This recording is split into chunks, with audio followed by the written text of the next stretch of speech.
So for our last panel of the day, I really wanted to do something to where we could talk about community, right? So obviously, at least in my perspective, one of the biggest acts of civil disobedience you can do is vote. There were a lot of people who have died for the right to vote. As you can see right now, there's a lot going on with potentially restricting your access to vote and changing how our representatives are picked for us. So we need you to vote.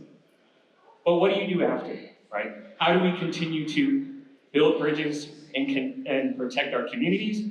That's what we want to accomplish today. So with that, I'm going to pass it off to our lovely panel. Great. This side. Okay, I can't be in Fort Worth when we look this board, so I'm gonna turn this up. Hold on. You guys start off with a little Leon, okay? You guys start off. First of all, we're gonna talk about community. We gotta be about the people. And so we can't sit down and be bored and not be invigorated. Because we have to feel good about what we do. Because the world right now is so negative. And so what we're gonna talk about today is beyond the balance. We're gonna do things, we're gonna empower people despite what's going on. Put your hands together for this Beyond the Ballot panel. So good afternoon. Thank you so much for sticking it out. I don't know what I did to Dear Fort Worth to put us at the end at 2 o'clock. I don't know what I did, I'm sorry. But thank you all for being here today and sticking it out with me. I promise I'll say something real dirty. Do I hear it? Sure. Real dirty. Ooh, right? So, I have another treat for you. My name is Tisa Leggett, and I'm a community advocate and nonprofit executive director. I work for the Justice Reform Foundation out of Irving. We're trying to build infrastructure for more public legal defense in Tarrant County. We're working with Texas A&M University. I don't always talk about those kind of things because a lot of times folks are like, well, I don't want to see a will. I don't want to see public law, public support, public help for those that deserve it and need it the most. So sometimes I'm a little scared in certain spaces to speak on things because of greed. I like it. But most importantly, I'm Jeremiah's aunt. I have a new nephew. And nothing's more important. More important than our children. So let's get started. We have 3 representatives. Let me see who's in for your own ring. Okay, let's go back with it. I got it. Let me scroll up. Karina Sosa. All right. We've got Karina Sosa immediately to my left. She is a board member. Actually, they. I use their pronouns. Thank you so much. I do this all the time. So I'm wrong. How about that? So I apologize. They are Karina Sosa, and she is, they, dang it, I'm sorry. They are a board member of this. Thank you for giving me space for that. For a community center in Fort Worth for trans and gender diverse people, and apparently I need to go to a class of 4, a safe space of sorts where the community can have access to resources. Please give them a round of applause. Next up is Dante Williams, and your pronoun choice, sir. Speedman. Is the president co-director of Community Frontlines, whose mission is to mobilize men to enter into and alleviate the suffering in their communities, starting with neighborhoods in East Fort Worth. Let's give him a round of applause. Keep it. Him? Okay. Paulie, do you go by Paulie for everybody? Okay. Russell is the executive director of YMCA Metropolitan Fort Worth. Now, Paulie, we were talking a few minutes ago, y'all, and I found him particularly interesting. I have to tell you, Paulie and I are like the same people in different bodies. I swear. We have such a similar background, and I'm so glad that you're here. Now, we all know who YMCA is, and I can't explain it better than the freaking executive director, but I'll try. But the YMCA is a nonpartisan safe space for community and delivers projects and services focused on youth development, including athletic facilities, holding classes for variety skills while promoting Christianity and humanity. Let's give him a round of applause. Now, I gotta be a little messy. I told you we got a treat, but I gotta be a little messy. When they first told me about this Beyond the Ballot, I said, no, why are we talking about something Beyond the Ballot? We gotta get everybody to the polls right about now, right? But this is a very important conversation because regardless of political party, you still have to get work done. So my first question Polly, do you mind going first? How can the YMCA ensure that those, especially those from marginalized communities, still feel empowered and included? Yeah, good question, Matisa. Well, I just want to first say thank you to all the organizers and everybody here. Steer Fort Worth is the highest caliber of, people. I have a lot of our board of directors comes from Steer, like Chris Campbell back there and others that you know. So thank you for all that you guys do. It's an incredible group. Yeah, I think the Y has been doing this work since 1844, and so our timeline looks a little different than other organizations' timeline. So frontline folks, I've worked in a lot of disaster relief, either man-made or natural disaster sort of things, where Sri Lanka was hit with a tsunami, so I went to rebuild fishing villages. So that's a catastrophe. It had to be addressed right away. I worked in post 9/11 New York City with the largest Sikh coalition. It's a civil rights organization for the Sikh faith, SIKH, the largest religion in the world. Turbans and beards, and they were attacked on 9/11 by terrorists, and then again by the American people. So those are things that have to be addressed really, really quickly. Moving to the YMCA has a very long-term vision of like what change looks like. So a big part of what we do is just creating space. It's really that simple. Space. People lack space. People lack connection. So we build programs and services that ultimately build relationships between people. So a little correction on my label. I'm the downtown YMCA board of directors. So our CEO is actually housed in that building. But yeah, so at the downtown location, it was built for a Y, by the Y, by the Carter family. It was at a time when, Henry Carter Jr. went overseas and he was shot down as a prisoner of war, came back. They didn't have a term for alcoholism as a disease or PTSD. 50 million Americans were impacted by a plague, we were at war. So the world wasn't too much different than it is now in a lot of ways. So we continue to do this work, and it's really about creating that hallowed space where people can come in and begin transforming their lives. Thank you so much. And in fact, I'm so glad that you put a little bit of your bio in there.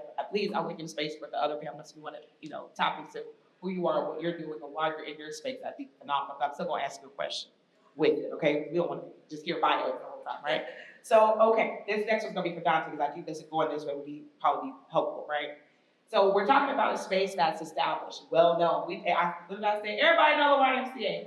Now a lot of folks know about the front line, the importance of grassroots organizing and grassroots impact. So I do have a question. So as official diversity, equity, inclusion, I don't say DEI, I say the whole thing. Diversity, equity, inclusion resources start to fade, and we know you are focusing on areas that absolutely need resources the most. How do we get people to continue to be engaged? It's a loaded question. So first, thanks to Still for Worth for having me, bringing me back for the second year. I guess I did something right last year, so appreciate that. And then again, myself, just brief bio. I'm from here, born and raised, city of Fort Worth. Monica, just a kid from the city. I'm from the city,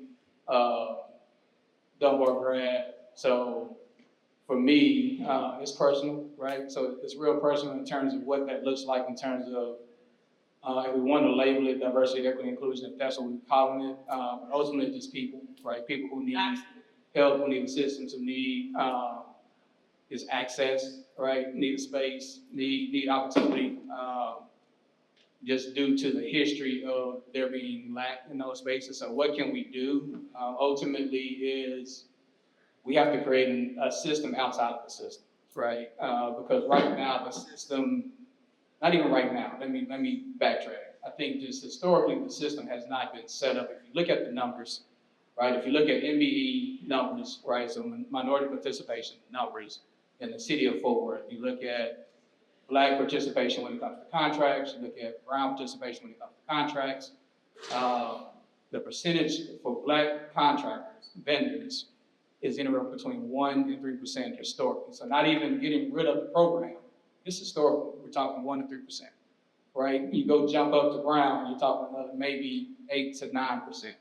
right? So just percentage-wise, even though Black people make up 18 to 20% of the city, again, the numbers doesn't add up, right? And so I think we have to get to a point to where we're willing to create a system outside of the system to provide opportunities, whether it be private-based or whether it be grassroots-based or whether it be, existing organizations. But we have to find a way to get beyond just the public opportunities. When I say public, the city, the county, school districts, so forth and so on. But for us, and what we're trying to do with Frontline is create a system to where we're providing opportunities for business owners to actually be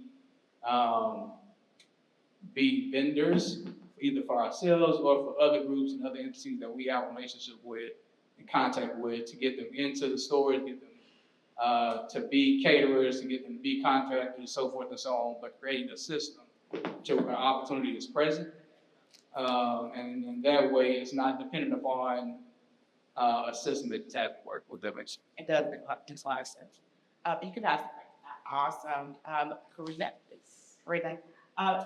same format, but I'm gonna give you a different question. Got it. That's gonna be hot though. All right. Okay, so in a time that supporting trans youth can be criminalized or marginalized, how can your organization become an even stronger anchor for civic empowerment?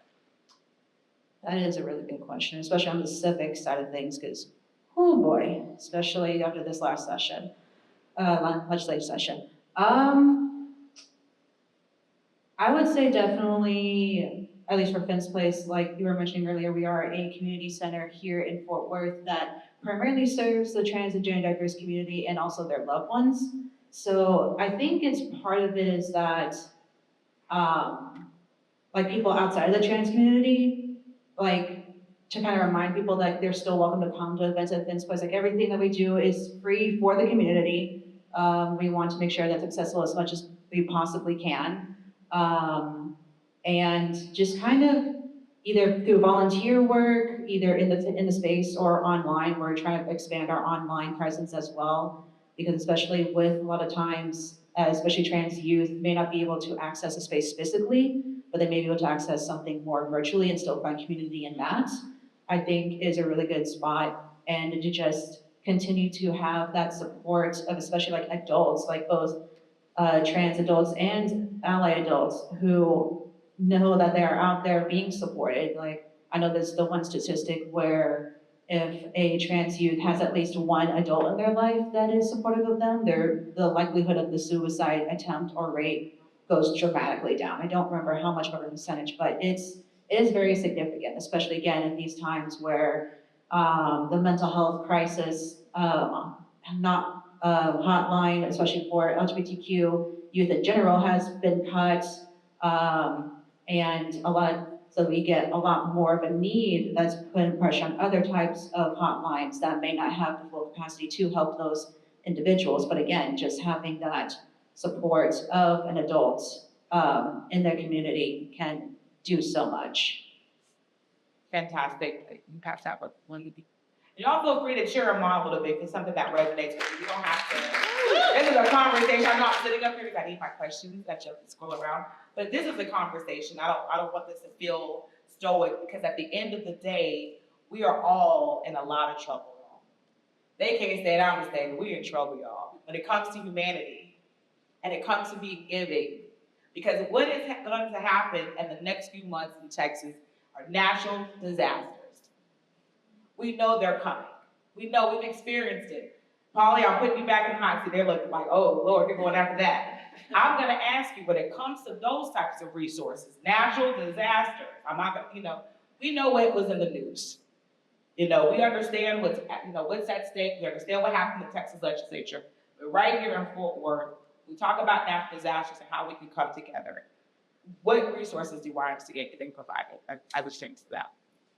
Yeah, again, this comes through partnerships more than anything. Like, look, we provide social services, but when it comes to natural disasters, this is something we're designed to do.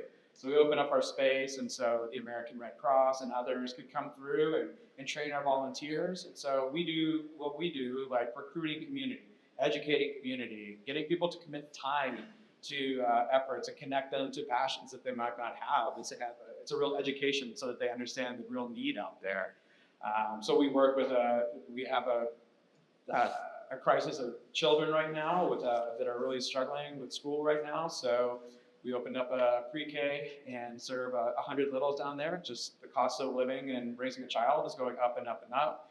And a single parent raising 2 kids just simply can't like have a job and take care of the children at the same time. So we're seeing sort of the crisis in youth, and then also just the financial crisis that's happening. So we build models around all of our programs and services to make sure it's a sliding scale, so we wouldn't have to turn anybody away because of a financial barrier. So that's something that we do a lot of fundraising for. But it really is about building those partnerships so that our space is a facilitator for positive impact.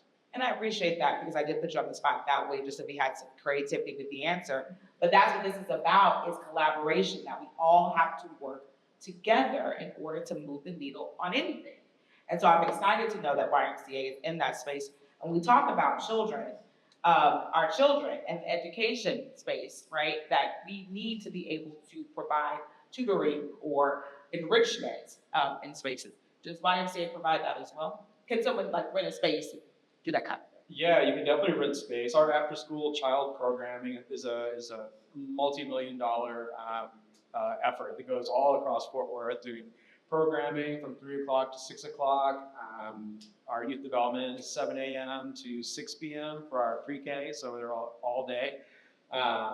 Yeah, education when it comes to specifically beyond the ballot, the really thing that I'm very proud of is our youth in government practice. So we work with schools everywhere to train youth up on how to be an attorney, to get coached on that, how to be a justice.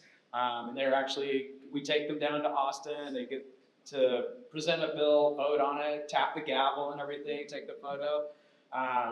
This year, I'm proud to say that it hasn't happened in about 10 years, but both the middle school and high school governors are both from Fort Worth. They were elected this year. So we beat Dallas. It's pretty exciting.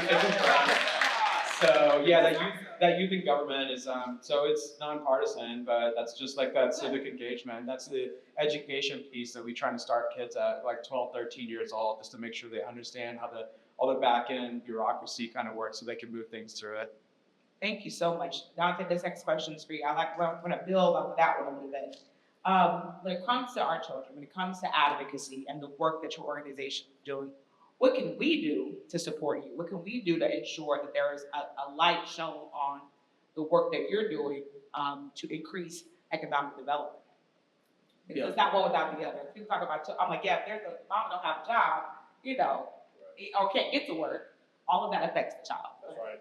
So for us specifically, so we do different levels of mentorship, youth entrepreneurship, and as well as engagement with youth that are being impacted by youth gun violence as well.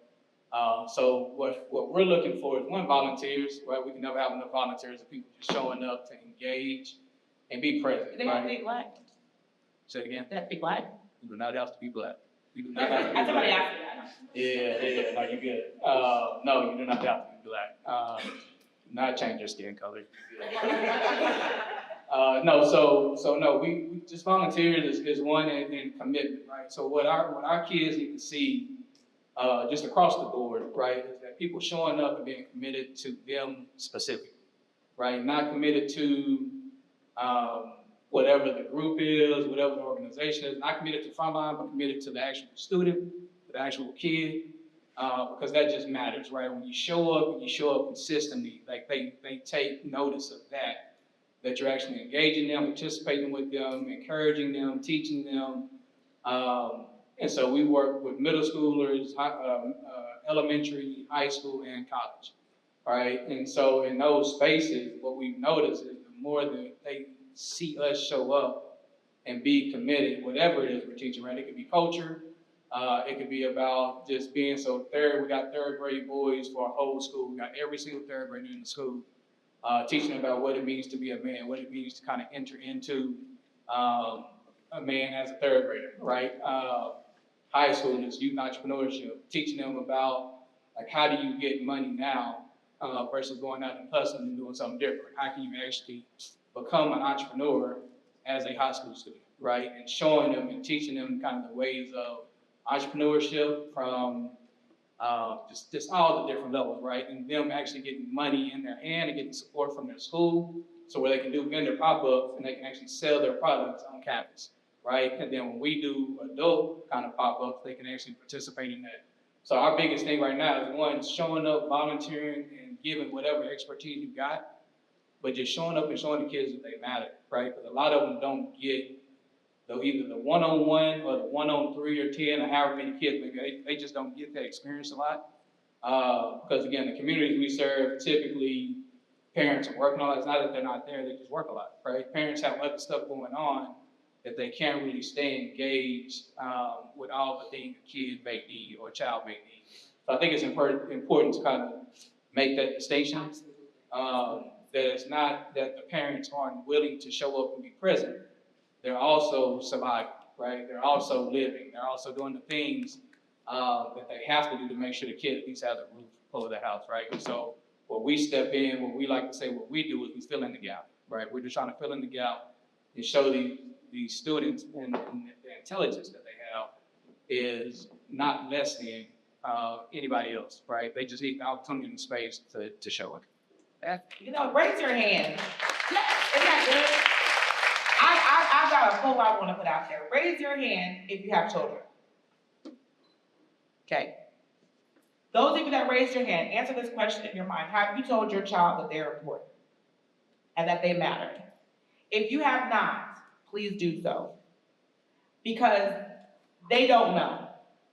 And what happens when we don't tell our children and reiterate to them that they matter and they're important, they start looking for other things to do. And try to look at, I'm just telling you the truth.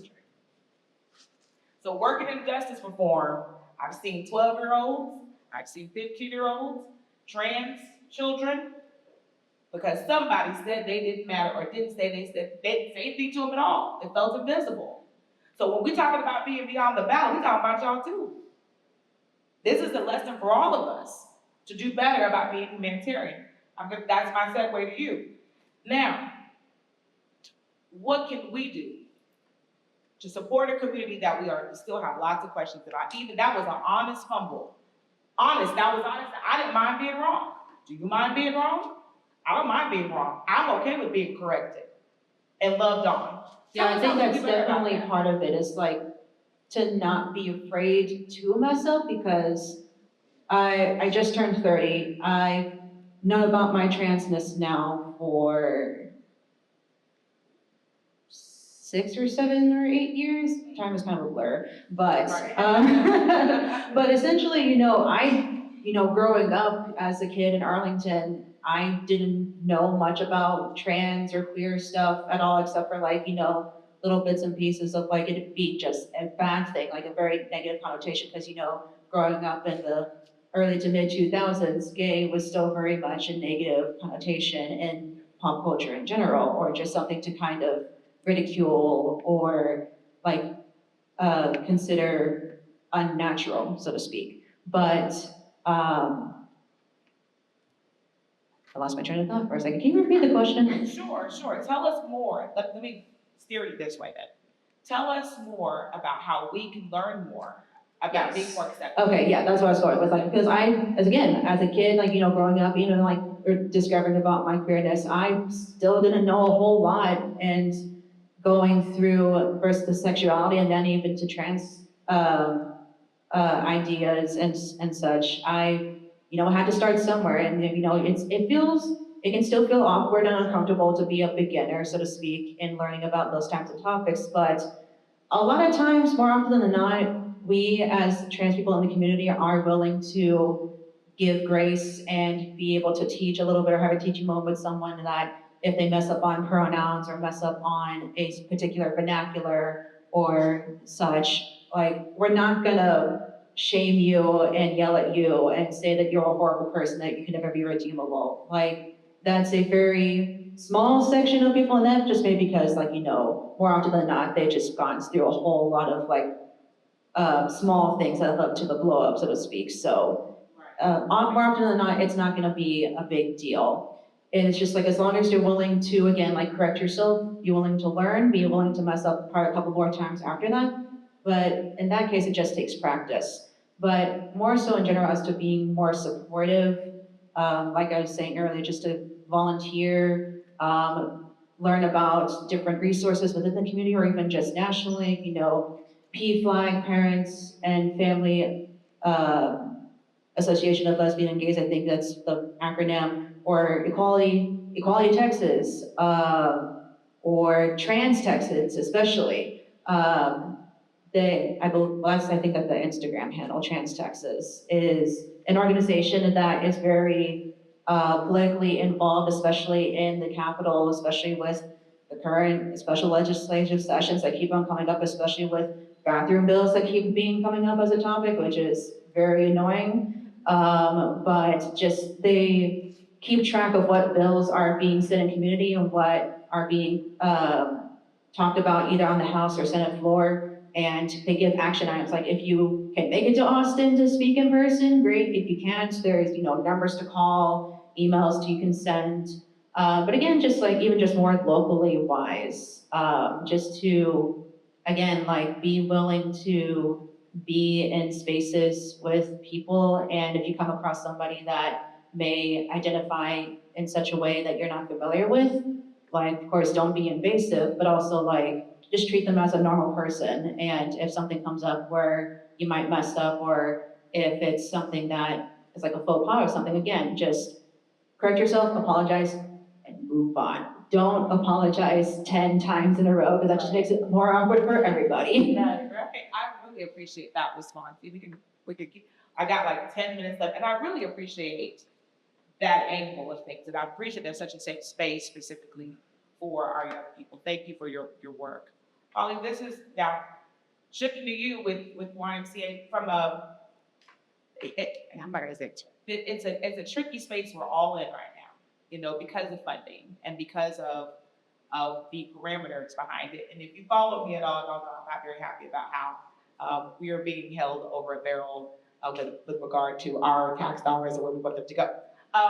So when it comes down to that, how can we be supportive of your work at the YMCA? What can we do as a community to ensure those programs are sustained when a lot of them are being taken away?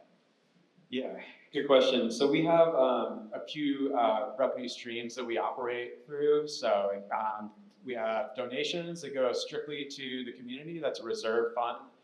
We have what's called an annual campaign. So that's what covers swim lessons. So Tarrant County is number 4 in terms of preventable child drownings, and the number 1 reason. Wait a minute, what you talking about? Number 4 means that they drown?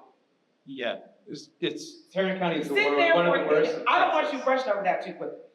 Say that again. So your organization provides lessons, and we are number 4, in the State state. for preventable child drownings. So they didn't even have to die. It could have been preventable. Oh my gosh. Yeah, it takes 2 inches of water and 2 seconds to drown. Oh my gosh. Yeah. And so those programs, are those open to anyone throughout the YMCA? This is a critical part of our mission work. Okay. So at the downtown location, if you've been, we have a indoor pool. So it's a pool, laps. It's such a headache. It's such a pain in the ass. It's so expensive. If you're thinking about getting a pool, don't get a pool. It's terrible. It's a bad business model, I promise you. But from a mission perspective, it's our most important asset. You need it. Everybody's, Fort Worth is closing their pools everywhere. Kids don't have access because of money, so we really focus on fundraising. So yeah, we're just giving away free swim lessons. You don't even have to be a member right now. Just come in. So we'll do that until the money runs out. If there's I'm at the downtown location. Go to other locations. This is critical. Where did we start? Oh, I'm sorry. I think about the paper. The revenue. Well, how yeah. can we continue to fund the work since programs are getting cut? Right, so that's one way, it's through annual campaigns. So that doesn't go to salaries or lights or any of that bills, any of that kind of stuff. So that's one you can give as a donation route. The other is also through volunteerism. I know everybody up here is recruiting volunteers. We need a lot of that. We have mentorship, so we have the Reach and Rise program over at the McDonald YMCA, which is actually the first YMCA that was built here. It was known as the Black YMCA, and it's a really historic space. It's in a new building now. So we need mentors. We're coming up with creative programming. So the police department is working with us to develop a welding program to offer more vocational opportunities. We just opened a world-class recording studio at the downtown location. So really trying to get our youth into the modern economy so that they're able to take concepts of music and the language that they're not able to express through their words, through podcasting and through song, art, theater. So we're looking for volunteer leaders to bring their talents to us. So it's always the same thing. It's time, talent, and treasure is what we're in need of. That's awesome. And Polly, they're wrapping me up. So can you give, y'all can do the same thing you doing. Same questions, same thing. What do you want them to know? What do you want us to know that's beyond about? Anything that's on your heart that you'd like for us to know?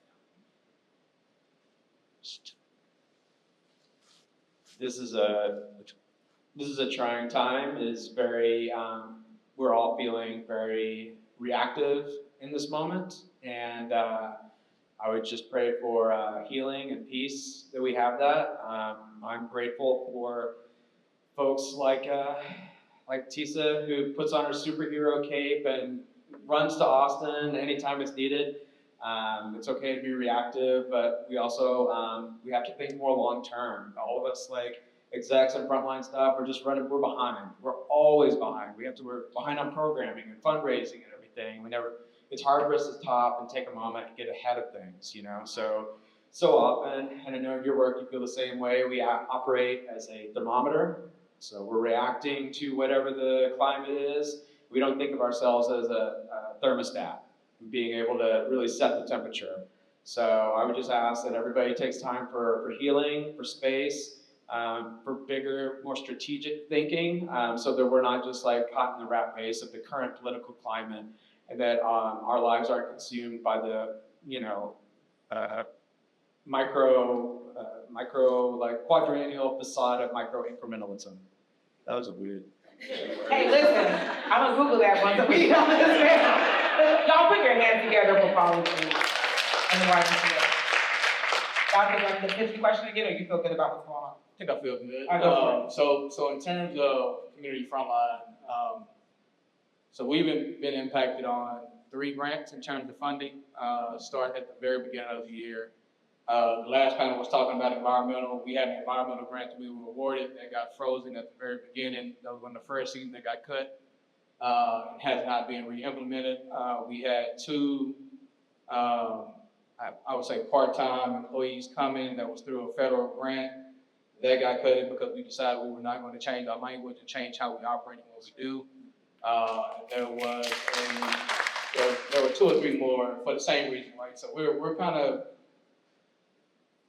we are, and I'm saying we being frontline, we've decided to take the stance that who we are and what we do will remain regardless of where the funding is coming from. We want to be tied to the strings that come with that, right? Because if you're tied to it, there's some controlling that happens. And through our existence, we've tried to maintain that level of integrity and character, kind of who we are and who we serve, right? Because who we serve is what matters at the end of the day.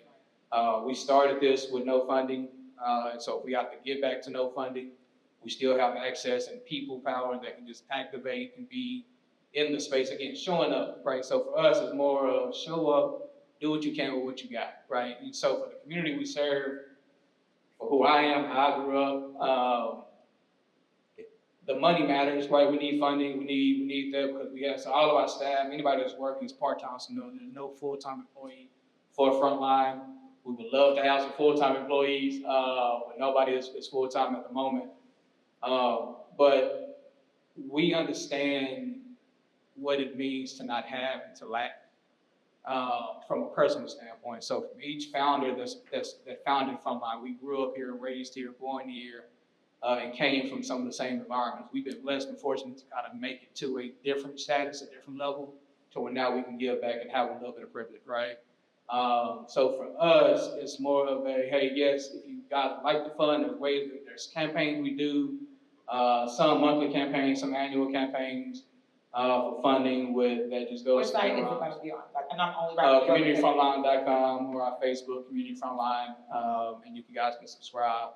to that as well. And then I would just add, and I appreciate what you just said in terms of, you know, the thermometer versus the thermostat, right? And so our conversation over the last kind of few years, because some of this we saw coming just due to some of the relationships and things that we have, the conversations that we have. We're not moving based off of what happens tomorrow, today, right? We're going to engage community and see what we can do, because that's kind of what drives us. But the community has told us what they need, what we need, how we need to go. And so we have a strategic plan on what that looks like, and we're not pivoting off of that because those things still need to be done. And so a big thing for us is, so we do the social issues, education, mentorship, city beautification. Right now we're doing a lot of work with juvenile justice. But a big part, we do art. So we have a gallery, Tubman Gallery, Contemporary Fine Art Gallery. But the big thing right now is the economic piece, the funding piece, right? And if we can get to the point to where we can build and raise businesses to be sustainable, to grow, and teach them what it means to give back to the community that they're a part of, then we can become self-sustainable, self-funding, and the need to continue to go after public dollars, or dollars that are restricted dollars, can become less because we're funding each other and we're funding in a cycle kind of, you know, the return on dollar is in the community versus having to go outside and seek it elsewhere. Ladies and gentlemen, and then, put your hands together for community watch. Mr. Dante Wood. Got it. Yeah, I mean, everything y'all both just said is really important. I would say definitely again to reiterate, volunteer, definitely also funding as well.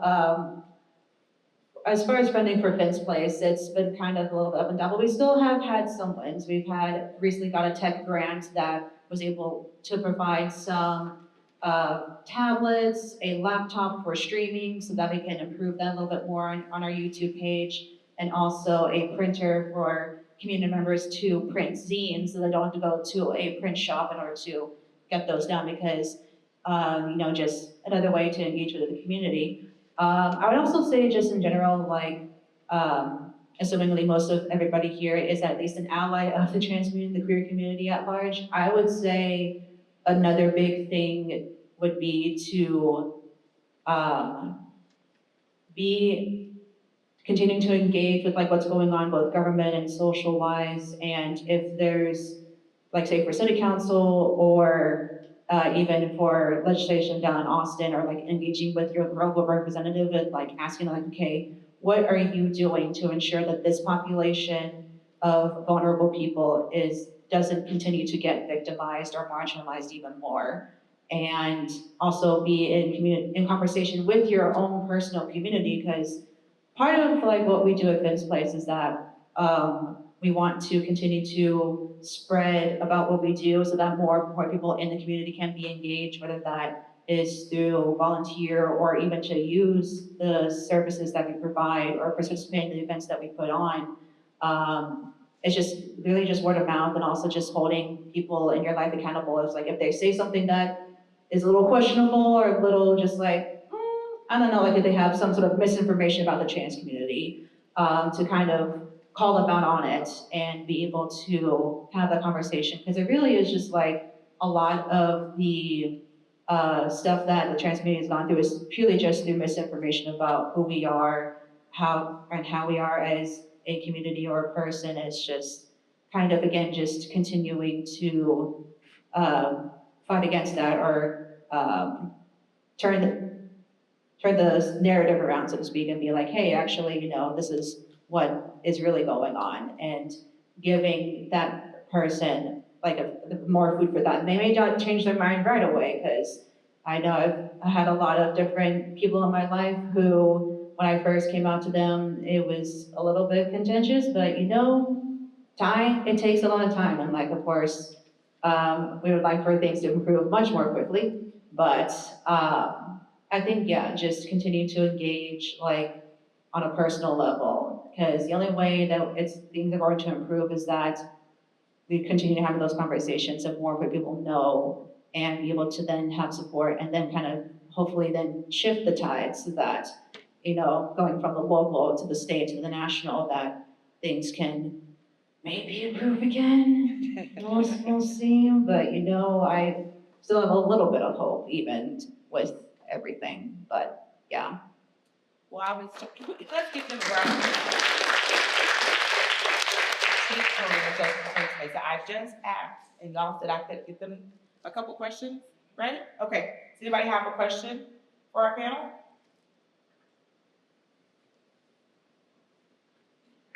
Hey, thank you all so much. That was some really powerful conversations. I do really appreciate what you said, Paul, about not focusing just on the negativity. I really appreciate, Karina, you sharing some wins, because sometimes it feels like there's not a lot. Currently, Timbo here just closed a bunch of early polling locations that were predominantly minority neighborhoods, tried to silence voices.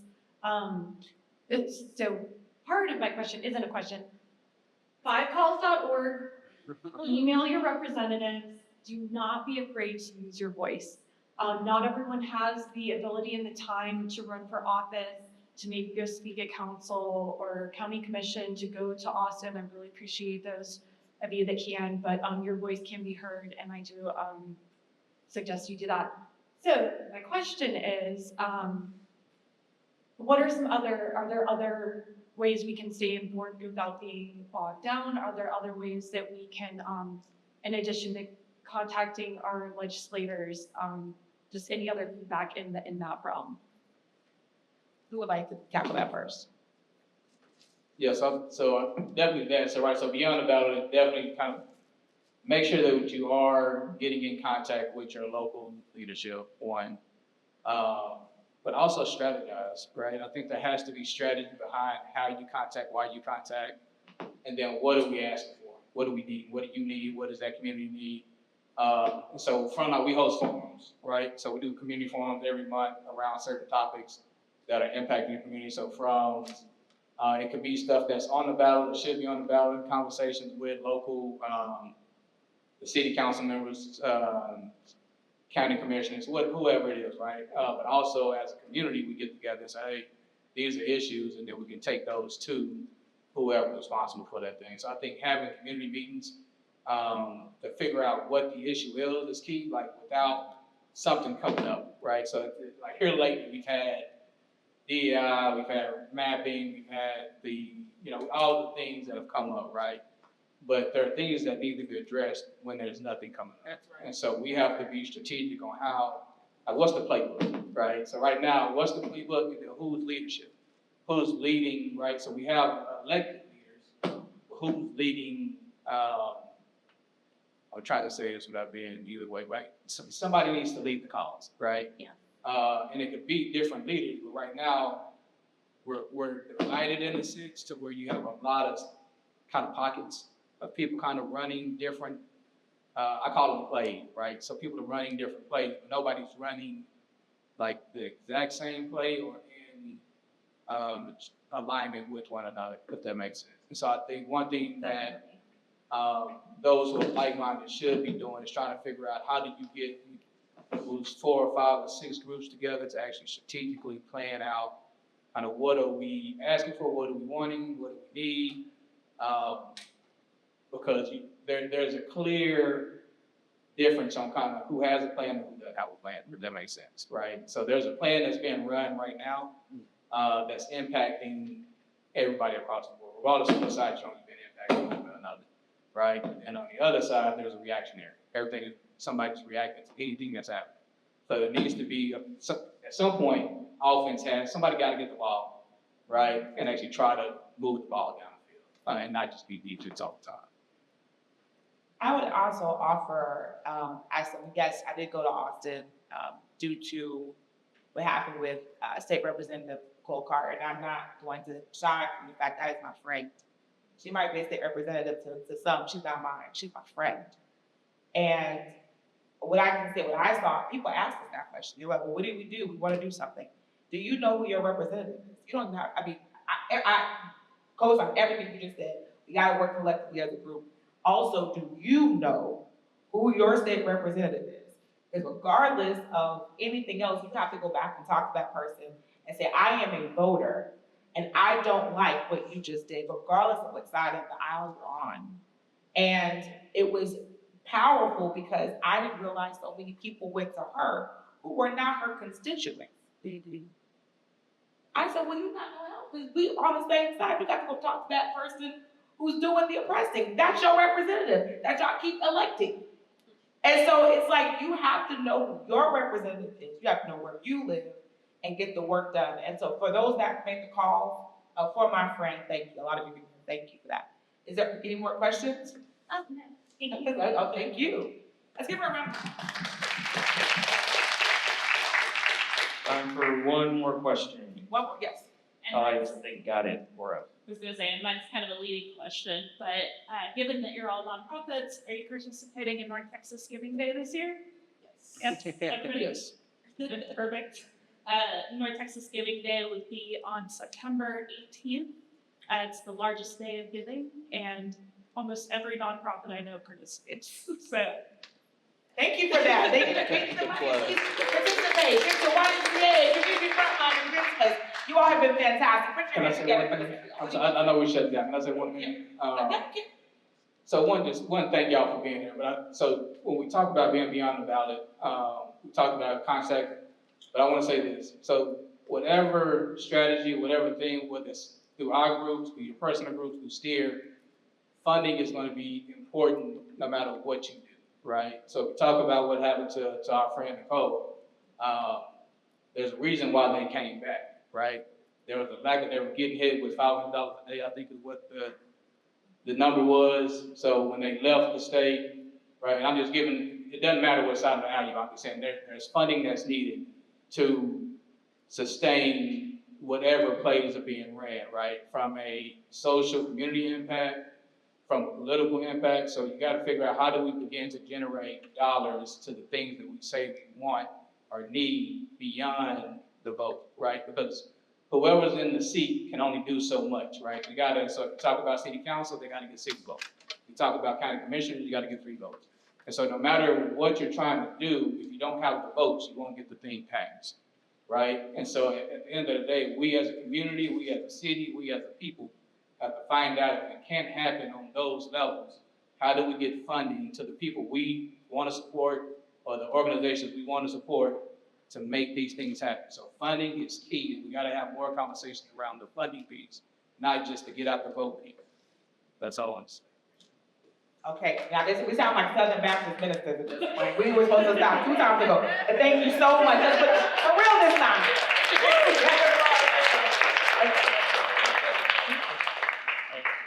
Yeah, but it's like you guys just went off. I will only burden you one more time to this day on the stage. The cigarette had been great. It was. But I want to thank all of you guys for spending the day with us. It was a long day, but hopefully you guys got exposed to something that maybe you weren't thinking about or something that you can implement, right? So with the idea of building a resilient city, the word that just kept coming to the top of my head was community, right?